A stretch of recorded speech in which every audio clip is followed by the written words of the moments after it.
And now, it's time for another Dice Tower review with Tom Vasel. Hey everybody, I'm Tom Vasel, and today we're talking about Veiled Fate from IV Studios. Now, IV Studios makes just a few games, but their games are just like works of craftsmanship. They do something different. At least they feel like each one has a different feel to it. They kickstart them. They have almost a feeling of a timeless piece that you would put in a collection and keep it. But that's not necessarily why we're here. I mean, I can tell you right now, this game is a stellar production. It looks great and everything. But is the game fun? So in Veiled Fate, there's a bunch of demigods out there. You secretly control one, trying to make it get the most renown over the course of the game. You do so by secret votes, attacking other players, which sounds, well, you know what? I don't know how it sounds to you. I know how it sounded to me. Let's take a look at how it plays, and we'll be back. At the beginning of the game, you're going to put all the different gods here in the middle, and you are one of them. But how do you know which one? Well, you're going to take a deck of cards and get shuffled it, and you are secretly that one. So each of these gods is here in the middle, and then they each have an influence marker here on the outside of the board to keep track of your renown. And you all start at 0. Whoever has the most at the end of the game is going to be the winner. The game's going to take place over 3 ages. In each age, you're going to reveal a card which is going to have some sort of global voting at the end. We'll come back to that. Players are also going to get a handful of cards from this Fate deck. These cards are going to show either 1 or 2 feathers, 1 or 2 scorpions, or this +2 card symbol. Then players are going to take turns. And on a player's turn, you have 2 different actions that you can take. One of the actions, and the one you'll often use, will be moving one of these gods. You can move them to an adjacent location. So here, you can move here. If they're in the abyss, you can move them out of the abyss, which lets you draw another card. So that's kind of useful. If they're in the pools, you can get out of the pools too. Which sometimes cards are smote and sent down to the abyss. The main thing is if there's these quest cards, and there's going to be a certain number of quest cards out over the course of the game, basically determine a number of players. So this is a 5-player game that we have showing here.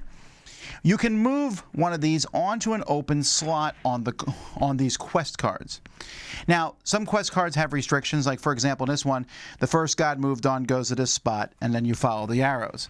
On this one here, only gods that match these symbols can move on to that spot.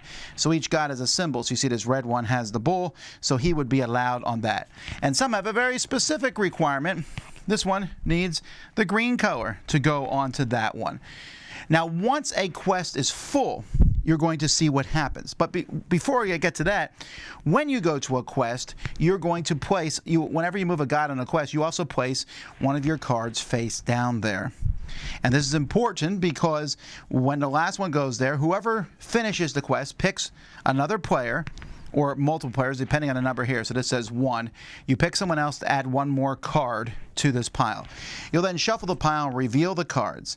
And you're going to compare the number of feathers to the number of scorpions. If it ends up being a tie, you'll flip this coin here to see who wins. If one of these cards is in the deck, you'll draw the top 2 cards from the deck and add them, in which case you can see this weights this pile to the feathers. When that happens, you'll look on this card, and each god that's placed there will have something happen to them depending on which side wins. So if the feather side won, this god is smote, sent to the abyss. This god loses a renown. This god gains 2 renown. This god gains 1 renown. If the black side happens, gains 1 renown, gains 2 renown, loses 1 renown, and nothing happens. Sometimes it will be a flip of a coin again to see what happens to you. So this feather side has some more crazy things happening to them. When that's done, then the quest is removed. You will draw a new quest to put it there. The gods just all kind of move off into that area. So players are going to keep doing this. They're going to be moving gods around. If you move a god into the middle, you'll put a token on this card here, which moves around each time a god's put in the middle, and the player who does it gets a bonus. Players can also spend cards to activate god powers. So you have here For 3 cards, you can move a demigod to any location or open spot in a quest. For 3, you can switch to if the quest hasn't been completed yet. For 2, you can just smite a god. For 2, you can shuffle a card into a quest without revealing it. And for 1, you can put an extra card in a quest when you go there. And then the other side of the reference card just shows you the 9 different demigods, their names, their colors, and their symbols. They're broken up into 3 groups of 3. So you'll continue, a player will eventually have to rest or pass because they're out of cards or out of actions to play. When everyone does that, then the round ends. At this point, you have voting. Everyone can submit as many cards as they want to for this global voting to happen here. And then you're going to do these various things depending on what wins. So this, you'll flip a coin for each demigod in the forest, coast, and canyons, or you'll flip a coin for each demigod in a desert, volcano, or mountains. And each age will have something different happen to them. Evil curses, all the demis that are in the abyss or in the pools are going to lose 2 renown, or anyone in a city will lose 1. This is an example of a 3rd age. Resolve the feathers quest side, where you'll draw a quest, and resolve the scorpions. So there's all sorts of things that can happen from these, but you only have 3 of these per game. When round 3 is over, the game will end, and whoever has the most renown will win. Now, you might think there's a lot of ties, but as you move these along, you'll notice these spaces are pretty big, so you'll move one in front of the other as they move along. So this one here has the most renown on that particular space. Also, if someone reaches the end of the track, the game could end early. That's it. There's some rules for playing with teams if you're playing with 6 or more, but that's basically how the game works. Stellar components for this game. Now I have the metal version here, but a beautiful insert here which holds these nice thick tile boards in. I like the like stark artwork. I wouldn't want to see this in every game, but it works really well here. And I've seen the non-metal versions of these. They're great, but man, they show the symbols on the bottom. They have a little bit of a wash on the metal here. The cards themselves, these are kind of, again, I don't want to see this in every game, but these very high quality cards just have some nice symbology on them. The whole thing has just a very different look to it, and then fits in these nice game trays which hold everything in the box with lids. It's a fantastic production. I have nothing but good things to say about it. So it's hard to try to quantify what Veiled Fate feels like. I think the closest game in feel to it and would probably be Cosmic Encounter. Now, I don't want to say this aspires to the lofty insanity, chaos, and wonder that Cosmic is. I'll just be out front here. I like Veiled Fate. I don't think it's amazing. I think it's very good, though. But there are a few things in it. First of all, you have the hidden identity of your god. As the time goes by in this game, you're going to kind of figure out, at least you'll narrow people down to like 1 or 2. And there will be some colors that don't move very much. And you can say, nobody's controlling them. That's just how this game works. There's yet to be a game that perfectly, I feel, encapsulates this who is what. Every time I play this, after a while, I'm like, Camilla is orange. That type of thing. That being said, I don't think it matters as much in this game. You want to stay secret as long as possible, but even after people know who you are, there's a bit of this cooperation / I hate you, this frenemy stuff that's going on, because I'm putting someone on a card, and you put someone on a card, and we're both like, yeah, we'll both go up 1 renown. I guess we're voting together this time, Gadget. While if I see you and Susan do that at the same time, I'm going to be like, this time, I'm going to move another guy there, I don't care who, and I'm going to bomb this whole thing because I want to hurt both of you.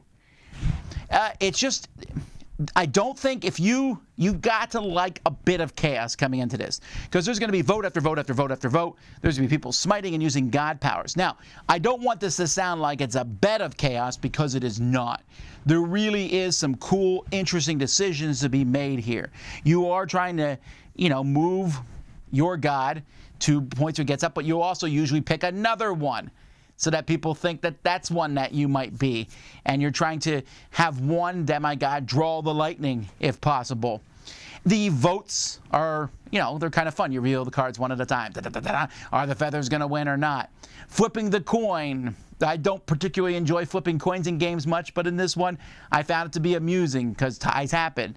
Or sometimes the result of the vote requires a coin to be flipped. And then here there is a take that. I'm sending that god to the abyss, but it never feels particularly egregious because, first of all, then you can move them out and you get a card. Or someone else might move your demigod out just because they want the card, which is helpful to everybody. This has a pretty small rule set. There's different cards that will show up in the middle in the city that move people in, and they do a pretty good job at forcing you to move people around. Otherwise, you'd move them to quest, a new quest comes, you jump back on it. But you're probably going to want to move them to various spots. And players get to make pretty small choices, moving and playing cards, but you get to make them very snappily, and it goes around the table. I don't think this game overstays its welcome. You can actually see a version of this back when it was on Kickstarter. We played it live here in the Dice Tower, and I had a lot of fun, and each game of this feels entertaining. People are talking trash. There's this whole genre of take that, I call, where you're doing stuff to other people. In this, you're more doing it behind the scenes, more of an Illuminati style, and this works better for me in that regard. I like voting games in general. I like playing cards with pile and revealing them. Cards like Battlestar Galactica do that. This has that same kind of feel, except this is a little bit more straightforward and also plays more quickly. So it's a solid game. It's not for everyone. If you want total control over your destiny, this is not a game for you. You are going to see a little bit of wild swings, and sometimes the votes don't go your way.